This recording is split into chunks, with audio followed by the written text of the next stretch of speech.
ಜಿಲ್ಲೆಯ 2,000 ಕೋಟಿಗೆ ಅಧಿಕ ಶಂಕುಸ್ಥಾಪನೆ ಮತ್ತೆ ಉದ್ಘಾಟನೆಗಳು ನಡೀತಿದೆ ಸರ್.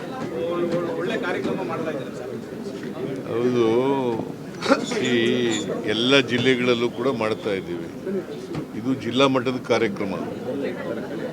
ಇಡೀ ಜಿಲ್ಲೆಗೆ ಖರ್ಚು ಮಾಡಿರ್ತಕ್ಕಂಥ ನಾವು ಅಭಿವೃದ್ಧಿ ಕೆಲಸಗಳಿಗೆ ಹಣ ಖರ್ಚು ಮಾಡಿರ್ತಕ್ಕಂಥದ್ದು ಅವೆಲ್ಲನೂ ಕೂಡ ಇವತ್ತು ಉದ್ಘಾಟನೆ ಮತ್ತು ಶಂಕುಸ್ಥಾಪನೆ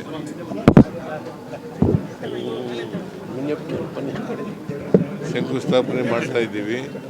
ಸೊ ಹಾಗಾಗಿ ಅನೇಕ ಜನ ಮಿನಿಸ್ಟ್ರಿಗಳು, ಡೆಪ್ಟಿ ಚೀಫ್ ಮಿನಿಸ್ಟ್ರು ನಾವೆಲ್ಲರೂ ಕೂಡ ಬಂದಿದ್ದೀವಿ. ಅಭಿವೃದ್ಧಿ ಕೆಲಸಗಳು BJPಯವರು ದುಡ್ಡಿಲ್ಲ ಈ ಸರ್ಕಾರದಲ್ಲಿ ಅಂತ ಹೇಳ್ತಾರಲ್ಲ, ಇವೆಲ್ಲ ದುಡ್ಡಿಲ್ಲದೆ ಮಾಡೋಕ್ಕಾಗತ್ತಾ? 2,000 ಚಿಲ್ಲರೆ ಕೋಟಿ ದುಡ್ಡಿಲ್ಲದೆ ಮಾಡೋಕ್ಕಾಗತ್ತಾ? BJPಯವರು ಸುಳ್ಳು ಅಪಪ್ರಚಾರ ಮಾಡ್ತಾ ಇದ್ದಾರೆ ಅಂತ ಗೊತ್ತಾಗುತ್ತಲ್ಲ ಅಲ್ವಾ? ಜೆಡಿಎಸ್ ಶಾಸಕರ ಕ್ಷೇತ್ರದಲ್ಲೂ ಕೂಡ ಇವತ್ತು ಅಭಿವೃದ್ಧಿಯ ಪರ್ವ ಶಕ್ತಿಯನ್ನು ಪ್ರದರ್ಶನ ಇದು ಮಾಡ್ತಾ ಇದ್ದಾರೆ ಸರ್. ವಿರೋಧ ಪಕ್ಷದವ್ರು ಇರೋದು. ಪಾಪ ಅವರು ಕೋಆಪರೇಟ್ ಮಾಡಿದ್ದಾರೆ. ರವಿಕುಮಾರ್ ಕೋಆಪರೇಟ್ ಮಾಡಿದ್ದಾರೆ. ಸೊ ಎಲ್ಲ ಕಾನ್ಸ್ಟಿಟ್ಯೂನ್ಸಿಗಳಲ್ಲೂ ಕೂಡ ಕೆಲಸ ಮಾಡ್ತಾ ಇದ್ದೀವಿ. ಯಾಕೆ ಸರ್ ವಿರೋಧ ಪಕ್ಷದವರು ಏನು ದುಡ್ಡಿಲ್ಲ, ಯಾವುದು ಅಭಿವೃದ್ಧಿ ಮಾಡ್ತಾ ಇಲ್ಲ ಅನ್ನೋ ಮಾತುಗಳು ಪದೇ ಪದೇ ಹೇಳ್ತಾರಲ್ವ ಸರ್? ಸುಳ್ಳೇ ಅವ್ರಿಗೆ. ಸುಳ್ಳು ಬಿಟ್ಟರೆ ಏನೇನು ಹೇಳಕ್ಕೆ ಬರಲ್ವಲ್ಲ ಅವ್ರಿಗೆ. BJPಯವ್ರಿಗೆ ಸುಳ್ಳು ಹೇಳೋದು ಬಿಟ್ಟರೆ ಬೇರೆ ಏನಾದ್ರು ಹೇಳಕ್ಕೆ ಬರ್ತದ? ಸುಳ್ಳೇ ಅವ್ರ ಮನೆ ದೇವರು. ಗ್ಯಾರಂಟಿ ಯೋಜನೆಗಳಿಂದ ಸರ್ಕಾರ ದಿವಾಳಿ ಆಗಿಬಿಟ್ಟಿದೆ. ಗ್ಯಾರಂಟಿ ಯೋಜನೆಗಳಿಗೆ ಗೊತ್ತಾ ನಿಂಗೆ ಎಷ್ಟು ಖರ್ಚು ಮಾಡಿದ್ದೀವಿ ದುಡ್ಡು ಅಂತ ಗೊತ್ತೇನೆಯಾ? ಅಲ್ಲ, BJPಯವರು ಆರೋಪ ಮಾಡಲಿ. 1,00,000 ಕೋಟಿಗೂ ಹೆಚ್ಚು ಖರ್ಚು ಮಾಡಿದ್ದೀವಿ ನಾವು. 1,00,000 ಕೋಟಿಗೂ ಹೆಚ್ಚು 2.5 ವರ್ಷದಲ್ಲಿ ಗ್ಯಾರಂಟಿ ಯೋಜನೆಗಳಿಗೆ ಹಣ ಖರ್ಚು ಮಾಡಿದ್ದೀವಿ.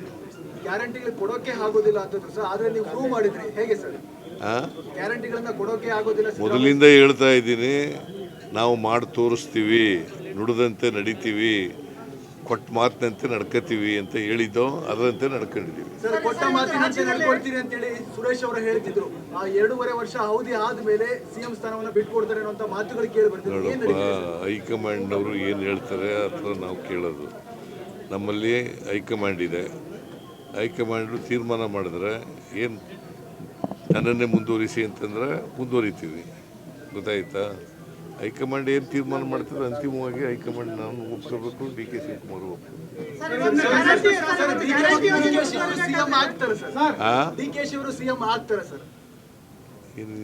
ಹೈಕಮಾಂಡ್ ಅಂತ ಹೇಳೋದ್ರ ಮೇಲೆ ಪುನಃ ಪ್ರಶ್ನೆ ಕೇಳ್ತಾ ಇದೆಯಲ್ಲ.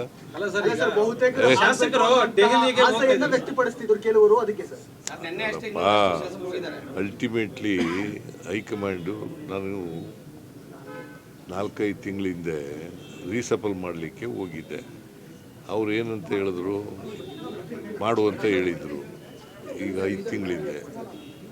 ಆಮೇಲೆ ನಾನು ಹೇಳಿದೆ 2.5 ವರ್ಷ ತುಂಬಲಿ, ಆಮೇಲೆ ಮಾಡೋಣ ಅಂತ ಹೇಳಿದೆ. ಗೊತ್ತಾಯ್ತಾ? ಈಗ ಹೈಕಮಾಂಡ್ನವ್ರು ಏನು ಹೇಳ್ತಾರೆ ಅದರಂತ ಮಾಡ್ತಾರೆ.